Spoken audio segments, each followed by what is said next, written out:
شفاء لروحي وحبل المتين. بالأمس قالها الشيخ، فما أشبه اليوم بالبارحة.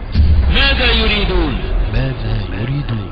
شفاء لروحي وحبل المتين ورحمة. ماذا يريدون؟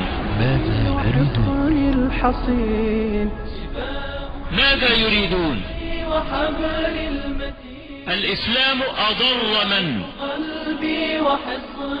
هؤلاء يريدون الدين في المسجد، فإذا خرجت من المسجد لا يحكمك الإسلام.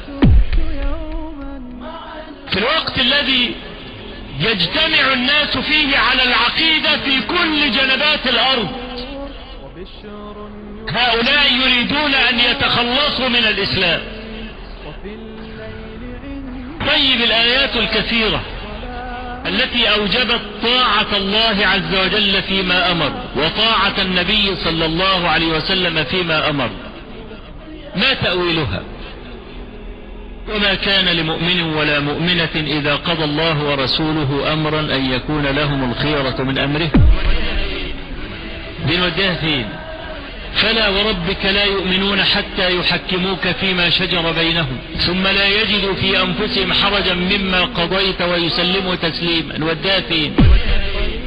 وما آتاكم الرسول فخذوه وما نهاكم عنه فانتهوا. نوديها فين؟ فليحذر الذين يخالفون عن أمره أن تصيبهم فتنة أو يصيبهم عذاب أليم. وأنزلنا إليك الذكر لتبين للناس ما نزل إليهم. أطيعوا الله وأطيعوا الرسول وأطيعوا الله ورسوله. هذه الأوامر التي هي بالمئات في القرآن المجيد، ما تأويلها عند هؤلاء؟ ماذا يريدون؟ ديننا دين ناظم، لأنه دين الله الخاتم الذي رضيه للخلق. أسرع دين ينتشر في العالم هو الإسلام، وهذا ليس كلامي، هذا كلام المستشرقين. برغم أنه لا يرصد له من ميزانيات الدول إلا الفتات. وزارة الشباب والرياضة ميزانياتها أكبر من ميزانية الأموال المرصوبة للدعوة إلى الله. أنا أعلم أن الجماهير بحمد الله تعود زرافات ووحدانا إلى الله، لكن مالك القرار لابد أن يرجع هو الآخر إلى الله.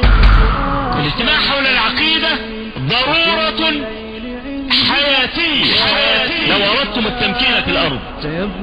اضربوا على أيدي العابثين. هؤلاء هم الذين ضربوا الضنك على الدنيا، الضنك الذي يعيش فيه المسلمون أسباب هؤلاء.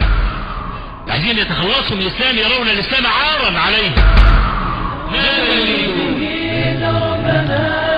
وثبت به في فؤاد اليقين. فإني عليل أقاسي الكروب، طريح بسجن الهموم رهين. طريح بسجن الهموم